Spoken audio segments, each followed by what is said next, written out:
Hello student, welcome back new class academy. आज हम लोग 10th में चैप्टर 6 ट्रायंगल के बारे में पढ़ेंगे, जिसमें हम लोग एक इम्पॉर्टेंट थ्योरम पढ़ते हैं, बेसिक प्रोपोर्शनैलिटी थ्योरम, या इसी को हम दूसरे नाम से थेल्स थ्योरम के नाम से जानते हैं। शॉर्ट में इसे हम कहते हैं बीपीटी। शॉर्ट में इसे बीपीटी के नाम से जानते हैं, थेल्स थ्योरम के नाम से जानते हैं। इसे हम लोगों को पढ़ना क्या है? सिमिलर ट्रायंगल पढ़ना है। सिमिलर ट्रायंगल पढ़ना है तो इससे पहले थोड़ा सा हम 9th में जाएंगे। लास्ट क्लास में 9th में हम लोगों ने पढ़ा था कॉन्ग्रुएंट ट्रायंगल। कॉन्ग्रुएंट ट्रायंगल क्या होते हैं? जब दो ट्रायंगल या कोई दो ऑब्जेक्ट ऐसे हों जो एक दूसरे को पूरा पूरा कवर करें, तो ऐसे ऑब्जेक्ट, ऐसे ट्रायंगल कॉन्ग्रुएंट ट्रायंगल कहलाएगी। जैसे मैथ की बुक ले लीजिए, दोनों एक ही पब्लिशर एनसीईआरटी की बुक है, तो ये एक दूसरे के कॉन्ग्रुएंट होंगे। यहाँ पर हम लोगों को क्या पढ़ना है? कॉन्ग्रुएंट्स तो वहाँ पढ़ लिया था, यहाँ ट्रायंगल में सिमिलरिटी पढ़नी है। तो अब हम लोग सिमिलर ट्रायंगल क्या होते हैं या सिमिलर फिगर क्या होते हैं, सबसे पहले सिमिलर फिगर जानेंगे, फिर सिमिलर फिगर में उससे ट्रायंगल, और ट्रायंगल में कैसे कौन सा रूल लगाएंगे, थ्योरम में क्या दिया गया है, ये सारी बात पढ़ेंगे। इम्पॉर्टेंट चैप्टर है। एक्सरसाइज भी 3 या 4 एक्सरसाइज हैं, तो अच्छे से समझेंगे, जानेंगे। तो देखते हैं हम लोग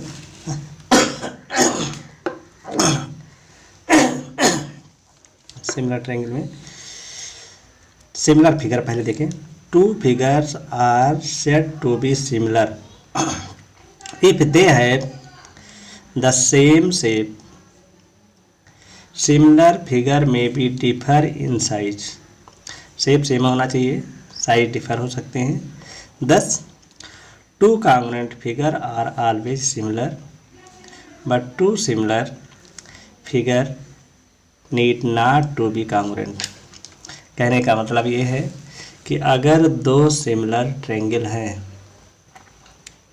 तो वे ज़रूरी नहीं कि कॉन्ग्रुएंट हों, लेकिन अगर 2 कॉन्ग्रुएंट ट्रायंगल हैं तो वे ऑलवेज सिमिलर होंगे, क्योंकि जो सिमिलर शेप होते हैं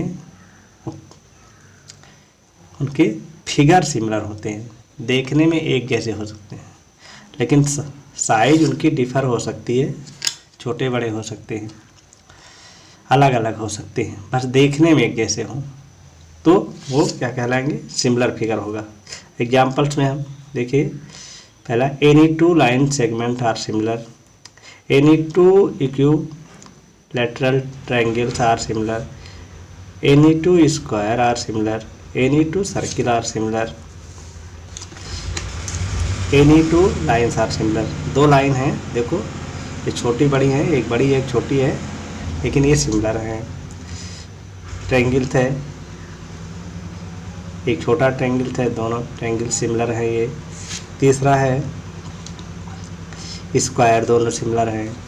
और फिर चौथा हमने लिया, ऐसे बहुत सारे एग्जाम्पल ले सकते हैं। सर्किल हमने 2 लिया डिफरेंस रेडियाई के, तो ये कॉन्ग्रुएंट तो नहीं है, लेकिन ये सिमिलर हैं। We use the symbol, similar के लिए सिंबल क्या यूज करते हैं? This symbol to indicate similarity of figure.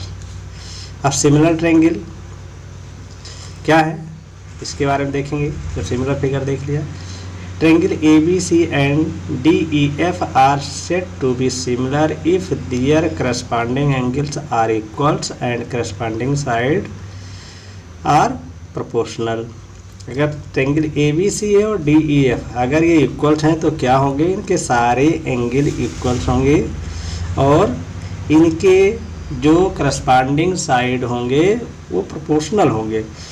तो अब करस्पॉन्डिंग साइड और करस्पॉन्डिंग एंगल से मतलब ये है कि जैसे बी सी और ई सी हमको देखना है, तो इसके लिए हमारे एंगल ए और डी क्या होने चाहिए, इक्वल्स होने चाहिए। जब एंगल ए और डी इक्वल्स होंगे तो ए का अपोजिट बी सी और डी का अपोजिट ई एफ, तो B C upon E F या ई एफ अपान बी सी ये प्रोपोर्शनल होंगे। ऐसे बी अगर ई के इक्वल्स है तो इसका अपोजिट ए सी और इसका अपोजिट डी एफ, तो ये करस्पॉन्डिंग साइड हुए और ये करस्पॉन्डिंग एंगल हुए। तो ऐसे तो क्या हो जाएगा, ए सी अपान डी एफ या डी एफ अपान ए सी। फिर सी है, सी का अपोजिट एंगल ए भी है और एफ का अपोजिट एंगल भी ई डी है साइड, तो इसका साइड ए बी, इसका साइड सी का अपोजिट साइड ए बी और एफ का opposite side D F D E, ये दोनों क्या हो जाएंगे, प्रोपोर्शनल होंगे, रेशियो में होंगे। तो इस तरीके से A B upon D equal B C upon E F और A C upon D F हो गया।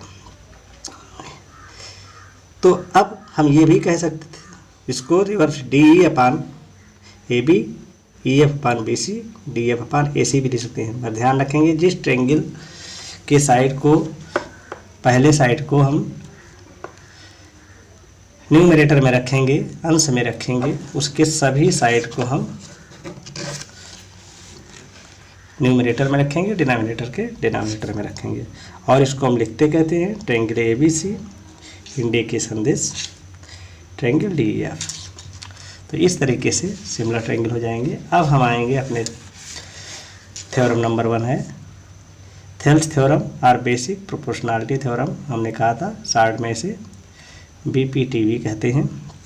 क्या कहा था, इसका स्टेटमेंट क्या है, तो स्टेटमेंट देखेंगे। इसका जो स्टेटमेंट है वह if a line is drawn parallel to one side of a triangle intersecting the other two side then the other two sides are divided into same ratio। क्या कहा, if a line is drawn parallel to one side, एक line drawn की जाए किसी एक side के parallel of a triangle intersecting other two side, और तो हमने डी बी सी के पैरेलल लिया और जो दो साइड बचे ए बी और ए सी, इनको डी और ई एफ पर डी इंटरसेक्ट कर रहा है। तब इन्होंने कहा then the other two side are divide, तो इसको ये डिवाइड करता है in the same ratio. Same ratio मतलब A D upon B D equals A E upon A C. तो A D upon B D equals A E upon A C, ये हमको prove करना है या ये रिजल्ट हमको याद रखना है जो हम क्वेश्चन में यूज करेंगे। कैसे इसको प्रूव करते हैं आइए देखते हैं। सबसे पहले हमने कुछ कंस्ट्रक्शन किया, E F perpendicular A B डाला और डी जी परपेंडिकुलर ए सी और बी ई और डी सी को ज्वाइन कर दिया। अब हम ट्रायंगल ए डी ई की बात करेंगे। तो ट्रायंगल ए डी ई में का एरिया देखिए, area of triangle A D E हो जाएगा हाफ बेस क्या है A D, height E F है। सिमिलरली अगर हम बात करें area of triangle D E B की बात करेंगे तो क्या हो जाएगा, हाफ बेस बी डी और परपेंडिकुलर ई एफ, दोनों को डिवाइड कर दिया गया तो आ गया area of triangle A D E upon area of triangle B E D equals A D upon B D. Similarly ऐसे हम ए डी ई दोबारा ले लें और इस ट्रायंगल को ले लें डी ई सी को, तो इसमें ये half C F into D G हो जाएगा या जी डी हो जाएगा। इस तरीके से इसको भी हमने डिवाइड कर दिया दोनों को, तो आ गया ए ई अपान सी एफ। तो यहाँ क्या area of A D upon area of B E D, A D upon B D, और सेकेंड इक्वेशन में area of triangle A D A upon area of triangle C E D equal A upon C E. हमको यही चाहिए था।